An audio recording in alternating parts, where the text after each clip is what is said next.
Welcome to episode 106, Global Eyes on Global Ed. And if you've been following along for the past month, you'll realize that this is the third episode in the month with a global education or intercultural collaboration theme. We will have one more on June 11th with Lawrence Peters, who has a new book, Creating the Global Classroom, Approaches to Developing the Next Generation of World-Savvy Students. But today we have folks from Peru, from Argentina, and from Canada. Right before coming here, I was listening to the radio. I was off running, and the broadcaster says it's all about perspectives and standing in someone else's shoes. And so it really is about perspectives, because here we have people who are separated by 82 degrees of latitude. We have people from 7 different cities, from 5 different time zones. For some of us, it's 2:30. So it's 3:30, 4:30, 5:30, and 6:30.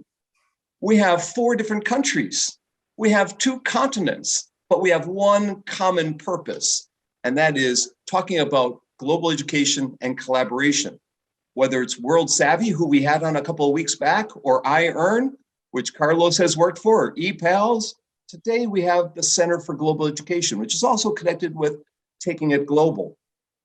You hear about it in the news all the time. From strategic report planning, new grants, daily conversations, and the wonderful world of politics, of which we have an article published this week in the Journal of Digital Politics, which Punya has put up on our website. Take a look at that. It describes the Silver Learning Project a couple of years. If you want a copy, write to any of us. I know from my experience, global ed is one of the most exciting areas to get in. And I did my first video conference in a global fashion, combining See You, See Me and PictureTell back in 1995. But we want to talk about this episode. We're going to highlight global education projects and approaches that are designed by the Center for Global Education in Edmonton, Canada. This show, we're going to hear from 2 teachers from South America, as well as the director of CGE in Edmonton, Terry Godwaldt, and get their views on how to effectively foster collaborative projects and experiences meant to empower youth around the world to become digitally savvy, caring, and committed citizens. Started in 2008, the Center for Global Education has involved more than 400 different schools from dozens of countries in hundreds of activities. Synchronous video conferencing exchanges have exploded. They are the #1 provider or distributor or creator or designer of synchronous video conferencing collaborations, but they also do async for interdisciplinary project-based learning to get kids involved in global politics, global education. So Rocio has an MBA with a focus on gender equality and sustainable work balance. She presently is in the global school in Buenos Aires. She's also a food engineer, so if you get hungry during the show, you send her a chat note. Carlos was born in Peru, went all over the world getting different degrees and experiences, working in construction and transportation and semiconductors and many other fields. But he landed back in Peru in 1992 and created a school there, and he's still working for it. And Terry has been the founding director, executive director of the Center for Global Education, involving schools from Australia to Alberta, from Zimbabwe to Zurich. Terry helps educators from all over the world integrate authentic, globally minded learning experiences that empower students to see themselves as global citizens, addressing the world's most challenging questions. And he's gotten many awards. I think even one from the Queen, if I'm not mistaken, for all his work. And he's been on TED Talks and other things. So Terry can fill in the gaps of what I missed, and Carlos and Rocio might as well. So Terry, why don't you take it over for us? Super. Thank you so much, Kurt. And it is wonderful to hear these people who you referenced before, whether it's Ed from the team of iEarn, and you know what we're so fortunate is that we have the privilege of standing on the shoulders of giants and people who've gone before, who've had a vision for making connections way back in before the days of high-speed internet, where Zoom was not even a twinkle in the eye of the engineers at Cisco, but it was.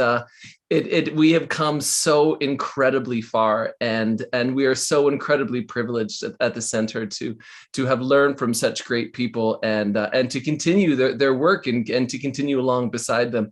At the center, at the core of what we do is we develop and we deliver virtual projects that engage young people as global citizens by connecting them to the people and places they're learning about in the world. And at a core value of that, we believe that global education, which has kind of been in curriculums for a long time, and yet it's something that is talked about, maybe you might watch a YouTube video about, but with the technology that we have now, the opportunities to not learn about someone when we can learn with them, where we have an opportunity. We talk a lot about climate change, and we learn about the science behind it, but to us in the work that we do, climate change is as a core, and we'll talk a little bit about decarbonizing out in a bit, but it's about talking to Fritz, who's experiencing the forest fires in Germany. It's about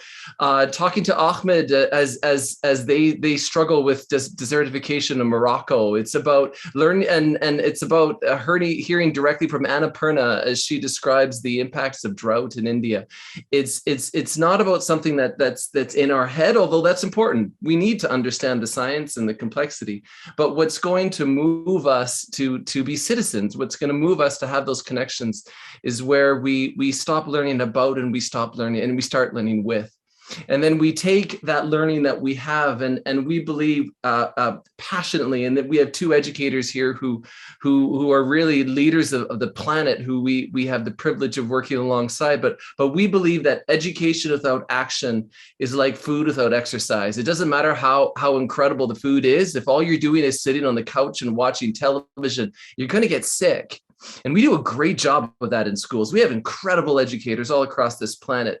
But the challenge is if we're not taking this learning and then we're not doing something with it, empowering with it, moving forward with it, I believe it's like we're opening these wounds, and the children are experiencing something, and then when they don't have a chance to act on it, it's like a scab heals up over top of it, and then eventually you have this reduced mobility that sets in place. But unless we can provide young people this opportunity to move knowledge from the head into the heart through developing relationships and coming alongside, and then taking that action that's in our hearts and putting it into our arms and our legs and going out and doing the work that needs to be done, I think that's where we create citizens, and this is where we have the privilege of, and I'm looking forward to hearing and some of the stories that our friends joining us here from Argentina, Rocio, and from Peru, Carlos, who can tell as much as we can. But that's the center in a nutshell, and some of the work that we do and our core values. Kurt? I want to also say that we've delayed the show 6 weeks because we had our 100th episode back 6 weeks back, and so thank you for allowing us to delay your presence. We had this arranged for maybe 5 months. You coming in here, so and we still took a while to share the links and everything else with you. But I'd like to hear from Carlos and Rocio a bit about what they're up to. What their current projects are, and what's pending. We can talk about later, but.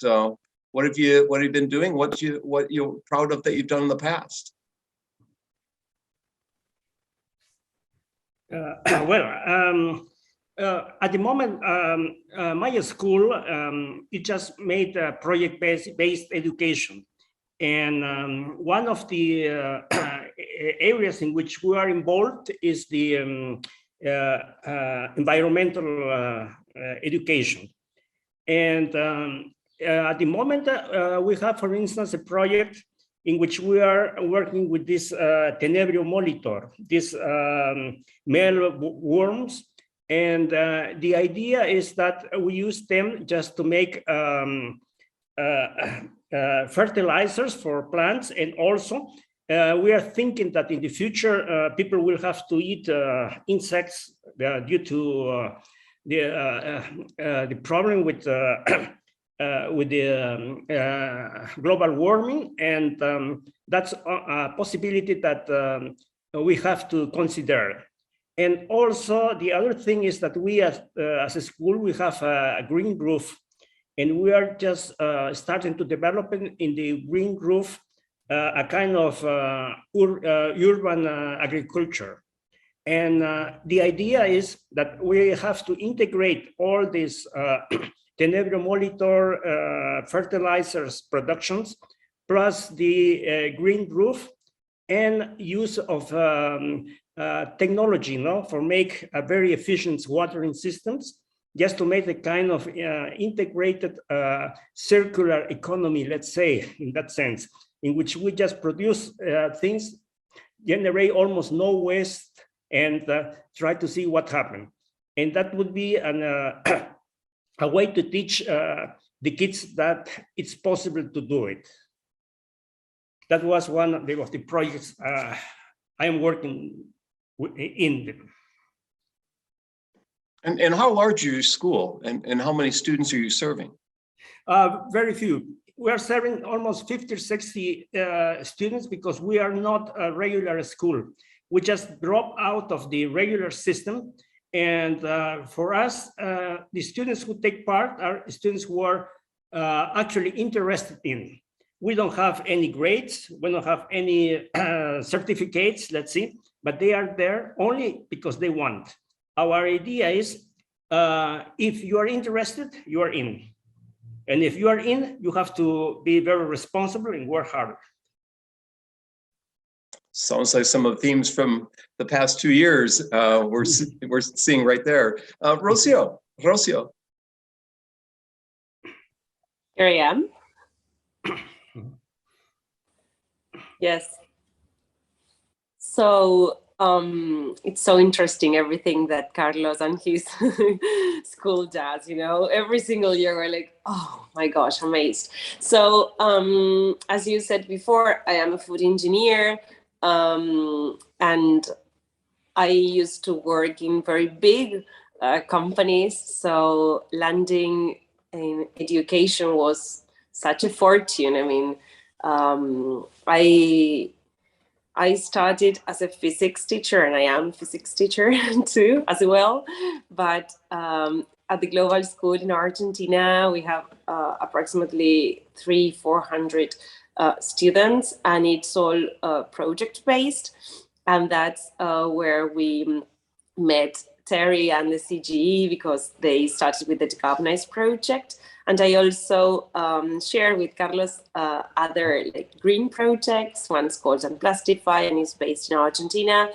And also we have this program at school where we show the 6th year, I think it's 12th grade.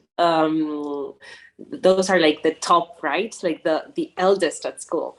So we show them, or they participate in real world jobs before going out from school. So they can, see what they want to study just in advance at university, so that they can make a very good decision, or at least a little bit more informed decision. And I am also leading that part at school. Great. Is there any other question? Go ahead. I think Chris is going to jump in with a question, right, Chris? Yeah, so I'm curious as to the type of interaction across schools.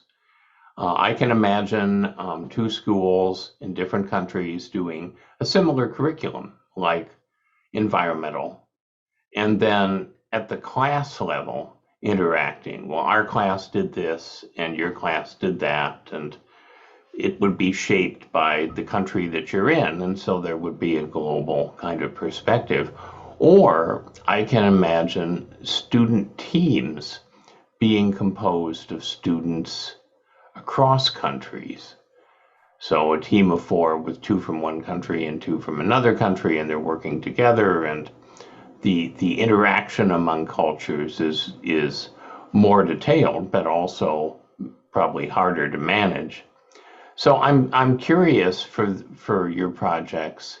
Is it more at the class level that the interaction takes place, or is it sometimes at the student level as well? Chris, I'll talk. One of the programs we have is called Decarbonize, and it links classes to other classes, and I'll let Rocio or Carlos talk about a specific example from their classes, but I'll talk about an example from mine, and this was, we worked as, it was a club that where the students would connect to each other, and the project starts first. You do a national project. This is where you look at climate change in your own backyard and how you're experiencing. And then you go bilateral combination. So we link a school in global north and a school in global south, and they have a dialogue. And then they scale up the challenges that they're facing, the similarities and differences. And then they go to continental groupings, and then they scale it up again to the global scale. But one of the specific examples I had was where my kids in Canada were talking to the kids in Costa Rica, and they were talking about resource development. And the Costa Ricans were talking about the challenges that they had because of the big industrial companies, the mining companies, had polluted the rivers through in the gold mining, and the Canadians, we were talking about it, and the kids in Canada felt really sorry for the Costa Ricans, and they were like, how can we help? What can we do to fix your country? I mean, this is terrible. What's going on down there? And the Costa Ricans replied, well, you can actually, the company that's doing this is a Canadian company. And if you could get this Canadian company to stop this work, that would really be helpful. And then they had this other dialogue. It was actually with the school just in Ecuador, and we're having a similar conversation. But this was and again, the Ecuadorians came back and they said, well, this is because of this Canadian company. And we had this realization of the children who were thinking, I'm going to go and fix Costa Rica. I'm going to go and fix this other country in another place. A very colonial Western way of thinking, and at the end of the conversation, because both countries responded, could you just get your country to stop doing what they're doing, and then we're going to be better. And I had this young boy who looked at me and he said, this isn't my Canada. You know, and when you have those type of encounters, Chris, you can spend all the time you want to in the classroom talking about globalization, and it's important that they understand the terminology and vocabulary and all of that. But the realizations you have when I can bring a class to a class and have this type of dialogue, because we had talked about this before with the kids, but they didn't know it until they heard it and saw it through somebody else's eyes. And I think that's the power of global collaboration. And that's the power of these projects that are there. Rocio, do you want to talk about some of the projects you've done with other groups? Sorry, Chris, I didn't mean to hijack your question, but yeah. No, I just wanted to say that's a wonderful example. I wanted to say to Chris that as part of Decarbonize, the link between students and schools are both. I mean, we have the class part, and then we have the shared team. I mean, the international manifesto making, when they will work. It's like this. Like, first, they will start, as Terry said, looking at their own carbon footprint, and then they will go national, and they're going to share their national part, you know, with another country, just like he explained. But then, in one part of the program, kids will start collaborating in order to write a manifesto all together, and then they will work with students from another country, another part of the world. And the magic in all these, of course, has to do with the teacher magic and our program director, Sarah, who is wonderful at doing all the logistics of who is talking to whom, etc. But the magic in it is that these are conversation. It's just Talanoa. So you are seeing someone else and they're sharing with you a part of their own experience. And so those are really important conversations that come from the kids, but also in a very, very simple and nice way.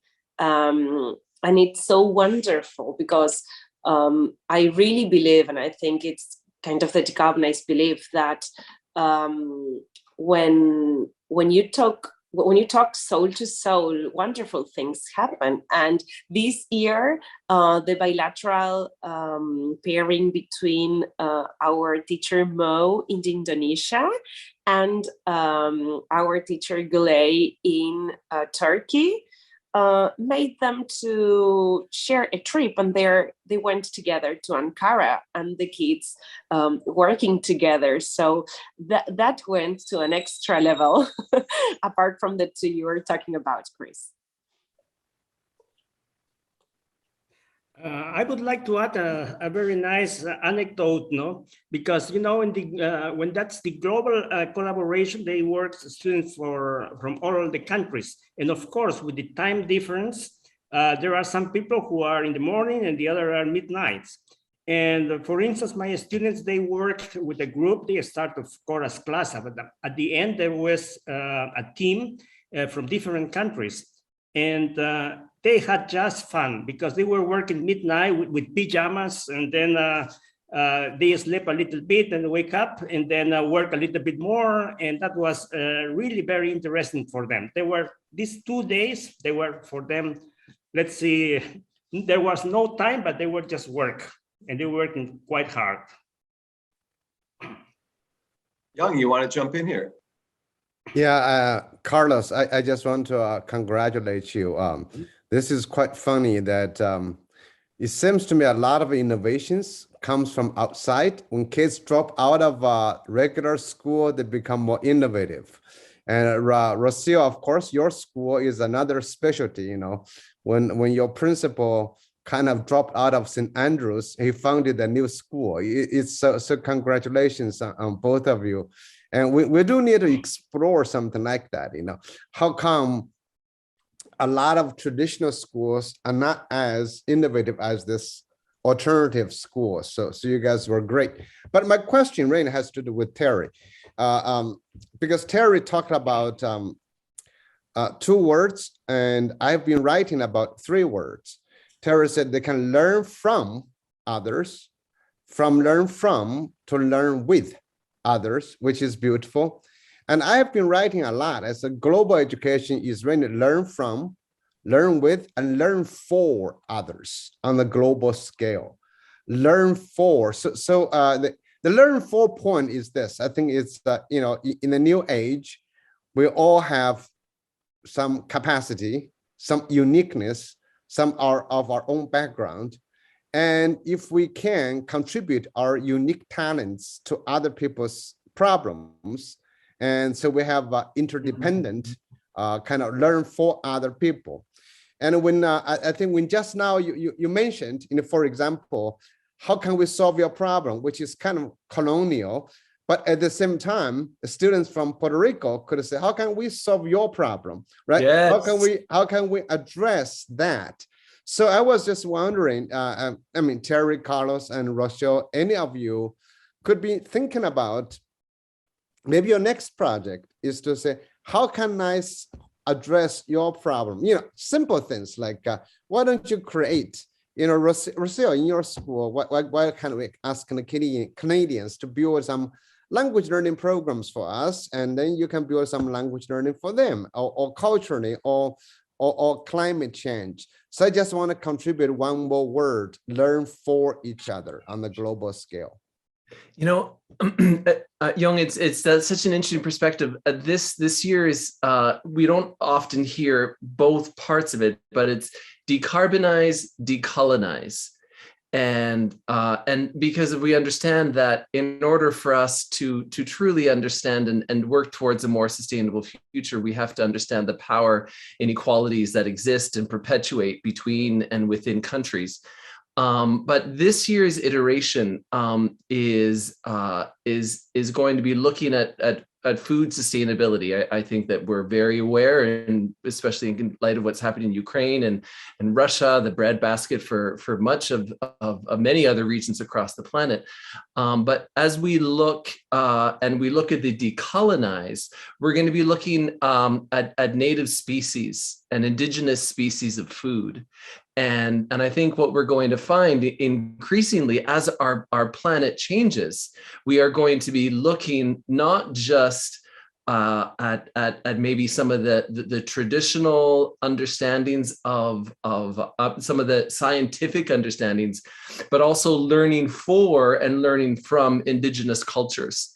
And tapping into knowledge that exists in our countries that goes back hundreds, if not thousands of years. And that as our planet changes and looks differently than it was, we will need to look to other regions, foods, and resources as we become more similar in some senses and different in others. But I think that especially when it comes to something like food, which metaphorically is we share a table together and come and dine and build community, there's so much power in that. But I think that's I've never thought of education as an extension of the learning for. Rocio or Carlos, you want to add to that? Yes, I think that that's quite interesting because we started with some project, not in the sense of the of this climate change, but talking, for instance, about projects that we had, for instance, with a Russian school, in which we started with some literature game. Let's see, no, we decided we developed with the Russian teacher a game which was called geographic battles. Well, that was long before Ukraine, so it was not the case, but it was the thing that just to divide the globe in 20 or 30 parts, in which each part was a geographic place. And we gave them the task to choose one book which has to do with adventures. And it was the Captain Nemo, Captain XXX from the literature, Stevens, so on. And each time a student tried to talk about this part of the globe. And I think it was quite interesting because once it was about the Nautilus and it had something to do with Antarctica. And one of my students took this book and it came about the Antarctica. And the teacher in St. Petersburg, she said, well, you know, I know some guy who was in Antarctica.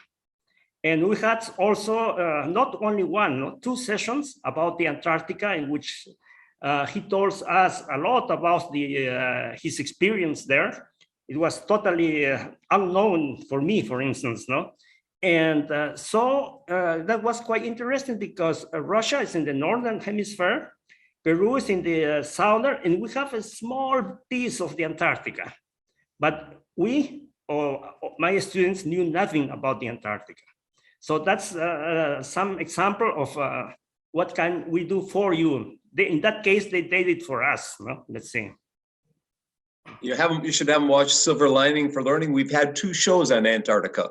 Mm-hmm. Yeah, it's one famous penguin researcher, former teacher from Fresno, who goes down every year to study the Adali penguin, and we also had someone who studied the Antarctic toothfish a year ago or so. I can send you those sessions. Yeah. So okay. Rocio, yeah, I'll send you. Mm-hmm. Yeah, I was going to say, Young, that it's so fantastic that you put in words what I think is like the essence of today's students. Because, you know, I told you I am a teacher for this, for the global school, for a subject that's called projects, TGS projects.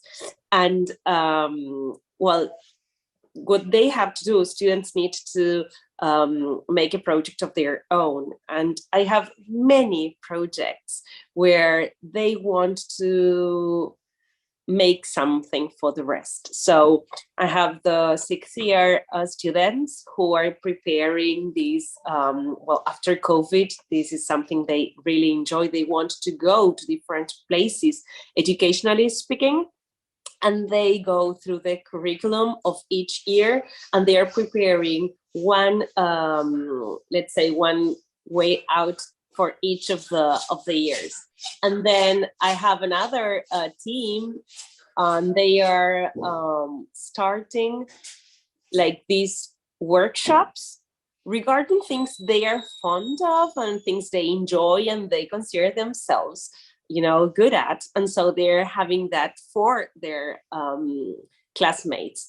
And then, of course, they have a team, and this is something that they really want to do, that has to do with exactly what you said. They want to do exchanges with other kids from another part of the world, and you know, they go to their houses, and then the students would come, and this comes from them. So I think that we as adults have to bear that in mind, but in the students, that's something that is really present. Even April the 22nd, during Earth Day, my decarbonized team, they prepared a whole day with different activities for the whole school. So they did something for the kindergarten kids, so to raise awareness, and also, you know, for the rest of the school. So I think, yeah, it's wonderful, and it's very present, you know, in our students. Thank you. I just want to add something. Sorry, Kurt. What I really think, you know, today's children really need a purpose. You know, that's why they need to do something for a reason. You know, so for, you know, Terry and Carlos, you know, whatever you want to do, when they feel like they're serving somebody else, they feel better. You know, another problem, of course, is you know, I have this fantasy which will never happen, but I always dream that could happen. We can decolonize and denationalize, you know, we can get rid of countries, you know, because I really think right now we put up too much money fighting each other than trying to work with each other. You know, how much money we're putting, look in the US, look at me, look at Russia, Ukraine. I mean, how much money we're wasting every day, you know? So that is, it's just completely stupid, you know?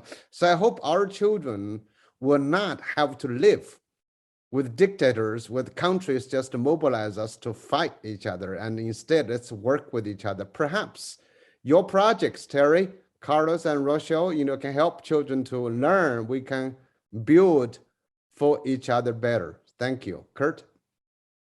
So, you know, I had a wiki book project about 15 years ago where my students worked with Beijing Normal and students in Malaysia and Taiwan and here in the USA.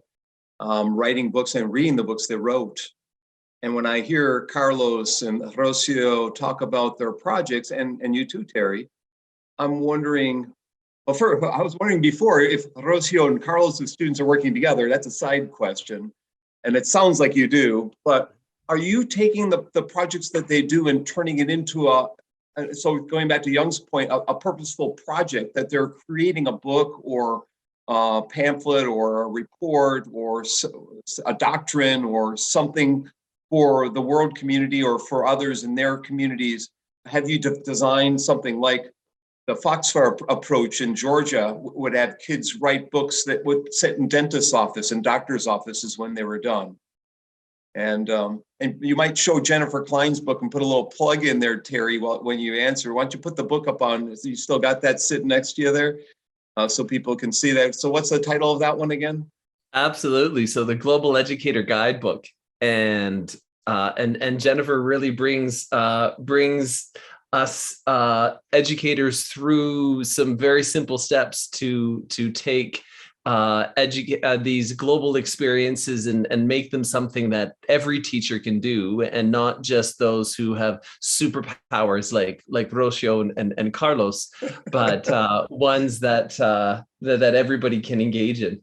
This is Jennifer Klein, Klein, if you're watching this show later. So Terry or Carlos or Rocio, do you have any projects that have been put together like that across all your students across many schools that you've assembled? Well, the Decarbonize project itself, yeah, I might even just show you. I'll share my screen. Sure. Is that all right? So the end product. I shared at the beginning that the students they start off looking at their own country, then they work bilaterally, global North, global South.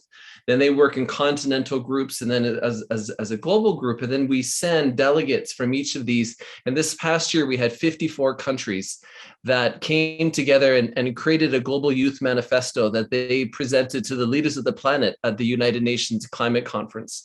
And this is a copy here of the manifesto that the young people have created. And it's a combination of words. The students write it themselves. It's a combination of art that they have, that thousands of pieces of art that are submitted from across the planet. And it gets into the specific goals and the concrete demands that young people have for the planet. And that is done in parallel to local action. One of the challenges, I think, and that we need to be careful as global educators, is that the challenges that we need to face, and we do, as Jung said, need to transcend our nations to solve them. At the same time, they are wicked problems that will take a very long time. And so understanding that we need to root these global calls for action in a citizenship that is based in the communities, where the young people can use these same skills to make impact on local basis, and see that transformation and feel that they're part of it. And so, yeah, that's we'd love for more people to share the manifesto. I mean, the tens of thousands of student work and hours that went into its creation. They are passionate about what they've created. Rocio, do you, I mean, and Carlos, both of you had students who actually went to the United Nations Climate Change Conference this past year in Scotland. Do you want to talk about the impact that had on the kids to actually deliver it? Well, yes, it's quite different, because in some kids, for instance, they have decided to their future profession, let's say, because one of them who was in Poland, he decided just to study climate, and he will be a meteorologist and will study that in the university. That's one change. And the other kids who just took part, she's working still with me with this Tenebrio project. And the idea is that maybe in the future, they will make from that a company which will produce this technology. And in the schools, what we are asking them, because they are already older, that they should do the job as any professional engineer will do, with blueprints and all the disciplines that it requires to produce something like that. Rocio, you have anything to add? Yeah, in my case, yeah, I think that attending COP and working, because there is also part of the collaboration that is done in those days. The manifesto is something that's done online by every kid of the program, but then those days at COP in the conference, they also work a lot all together. And I think kids never come back to their houses in the same way. I mean, they are all very touched by all that sharing and all that awareness that is present in the air in every single place. They are sharing their manifesto with every person they meet that has something to do with the conference. So yeah, in my experience, it's one of a kind. I mean, students come having like a very, very, very vivid idea of what they want for our planet and for their future. Very, very, very, very, I'm very optimistic about what makes them feel inside, because It's just call to action. And I wanted to add something that though the program we share, we work in Decarbonize, has the part of the classes and the part of the bilateral meetings, it's call to action. I mean, the heart of the program has to do with action making by the kids. And so their action plans is everything. I mean, first, they need to be really aware about what they want to change in the world, of course, as Terry mentioned, in their own nations. And after that, they make this action plan. It can be as big or as small as they need it to be, because some teams are made of hundreds of students and some teams are made maybe of two. I remember the two girls in Alaska that they were working on their own. But they have the commitment to make action projects. It's not a theoretical project. It can be a book, as you mentioned. It can be a campaign. It has to do, in our case, in Argentina, the first action the team made was raising money and bottles. We had a very bad fires in the north of the country, and lots of animals were dying. And so they were the ones that led the raising of money and water bottles and etc. for those animals. And so what I wanted to state is that it's really action project. It's not just classes, but they learn in order to do something. And what they do is really awesome and so valuable. Yes, I think you've answered Young's question there with all that. And three of our listeners are in the YouTube channel, and they're asking similar questions, and almost they build on each other. So I'll ask all three together, and you can respond how you will. But John Heffernan in Ireland's comments is that global education should be mandatory in primary schools. And I'll add to that, it should be mandatory in middle schools, juniors, high schools, and college. It should, in university, it should be mandatory across the spectrum. And the second listener there, Dadzia Amanoto, is just wondering whether there's some kind of consensus on what kind of skills might be needed to be taught, what kind of competencies might be taught in global education. And I don't like the word teaching. I would prefer fostered or nurtured or assisted with. I think we only assist in the learning process. No one teaches anything from my perspective. And then the third comment came in here from Sylvia, and she says, what great initiatives all you have. A global generation of students needs global educators who can provide them with meaningful real-life learning opportunities, which was what Young was saying, and what Rocio and Carlos and Terry then added too. So any of those three comments on Dadzi's, on John, or on Sylvia's notes, would anyone like to add to what they had to say or comment on them?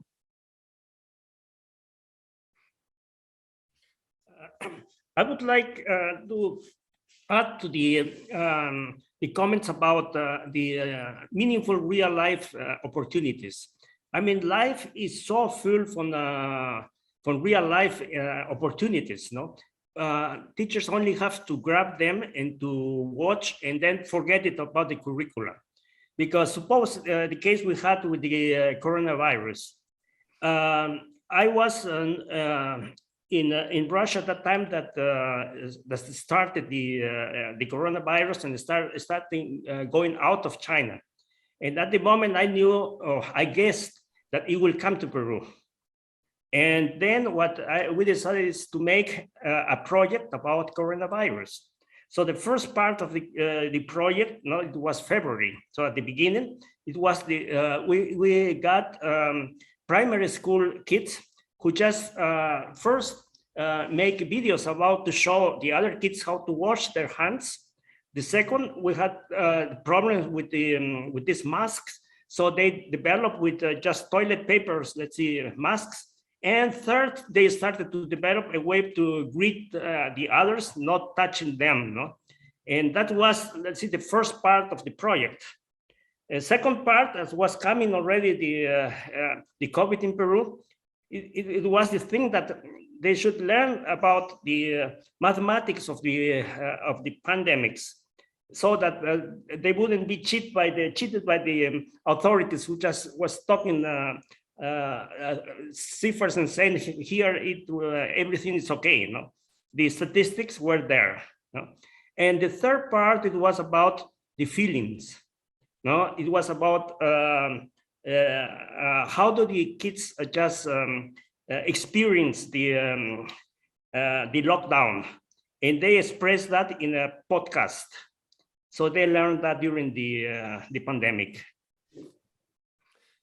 Something, when I reflect upon those three observations that are that the observer said in terms of making something mandatory and what are the universality of those competencies, and I think that there's a very delicate balance that needs to be struck in global education, because although the action is important, action without knowledge can be very dangerous. Like, these are complex issues, and one of the things that we do a great job of in school is we create these linear paths for students where you memorize this information, regurgitate it, and everything's fine. But what is absolutely fundamental is that young people, and these conversations can do that. They when we provide them with the time and the authentic situations to not run from complexity, but learn to embrace complexity in the midst of relationships and safety and caring. I think of a project where we had with students in Fort McMurray, which is this big oil travesty, and then we had students in another place in Montreal, in this French place, and they were coming at each other initially with these very different perspectives on what the energy future of my country, Canada, should be. But after they had this time to engage with each other and take their ideas and put them into practice and realize the implications on jobs and families and climate, the kids came to a very different place. And I reflect very briefly. We were invited to do a presentation to UNESCO, their Global Citizenship Conference in Ottawa, and the students actually weren't allowed because they were under 18. They had to get special allowance and tickets to come in. And at the end of this project, they presented to a full house. And then at the end, we had secretary generals from across the planet stand up in tears and apologize for how they have marginalized the voice of youth.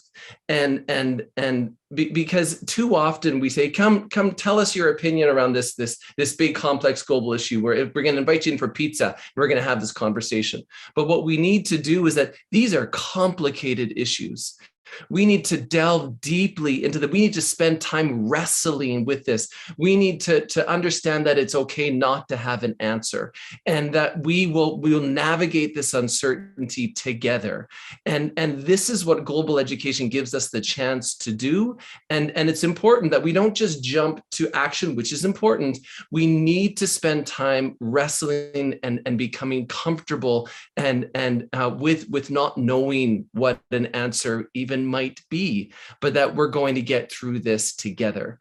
And I think that the more we can not look for an answer, or maybe not jump to an action, but do that in the midst of, we're just going to be together and listen to each other and care for each other. And then I think that we're going to have a much more sustainable planet.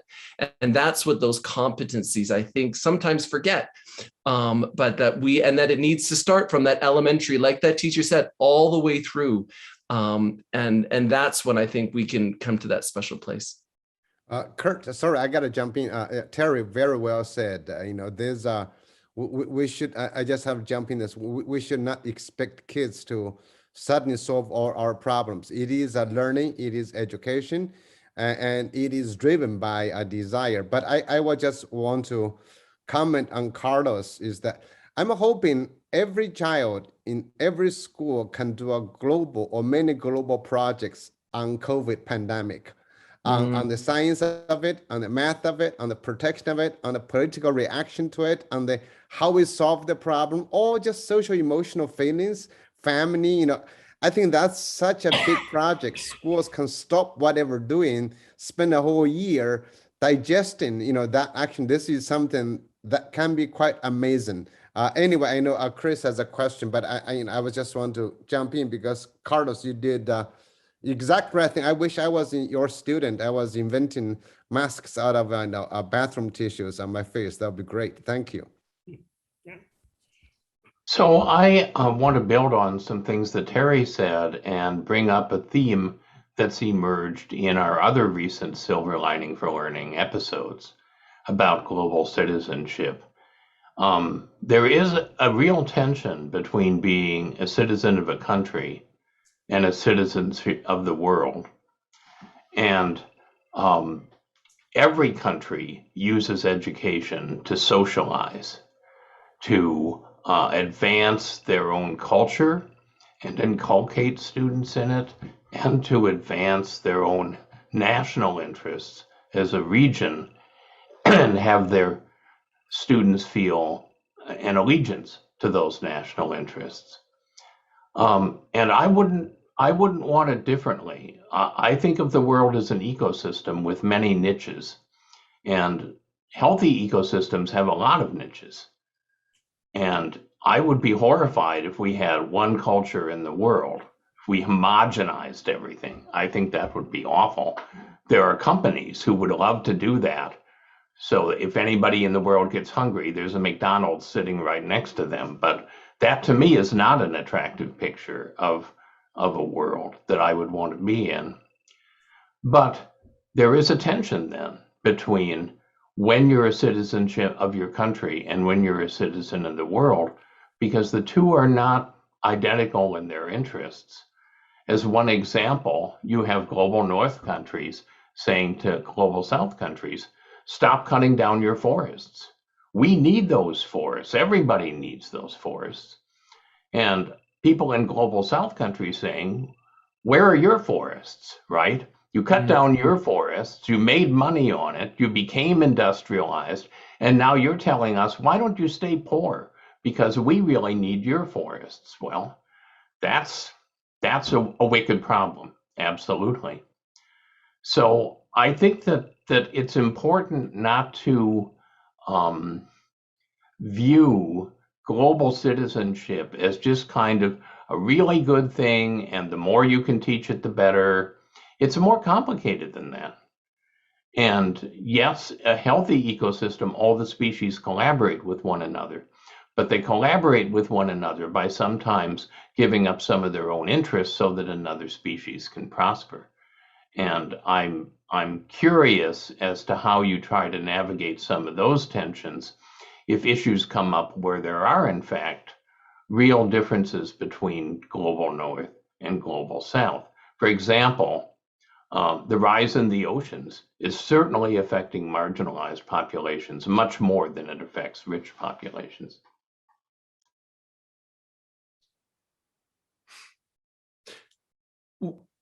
Maybe I've spoken first a couple of times, but Rocio or Carlos, did you want to address that? Otherwise, I'll speak to one of our projects. Well, I think that one thing that it's quite important is to see that now the young people have to deal with the different kinds of problems, which are problems which nobody has a solution about it, and that they don't have either sometimes idea how to solve them. And that's something new because that changed the role of the teacher. Years before, as I was a kid, the teacher was somebody who knew everything. Now it's the opposite. Let's see, nobody knows. That's what we in the school says. We don't teach. Everybody learned. No, this word teaching is let's see something like forbidden. And in that case, about what global North, South countries, no. We have started also projects about let's see, political culture, because people has to start to thinking about basic concepts like what is a nation, what is people, and all these things that form, let's see, the structure of our world, our society. And these are not very easy questions, but they have to talk about.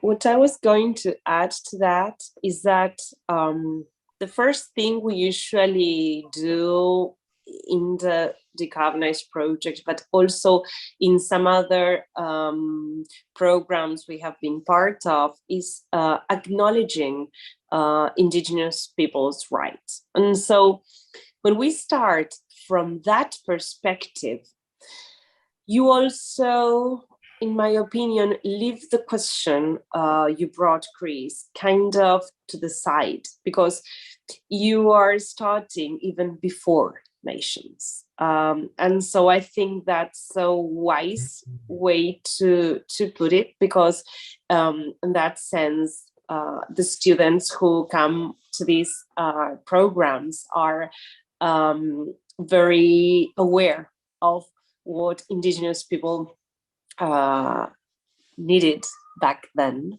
And so it's kind of setting the objective towards the project itself. I don't know if I explained myself correctly.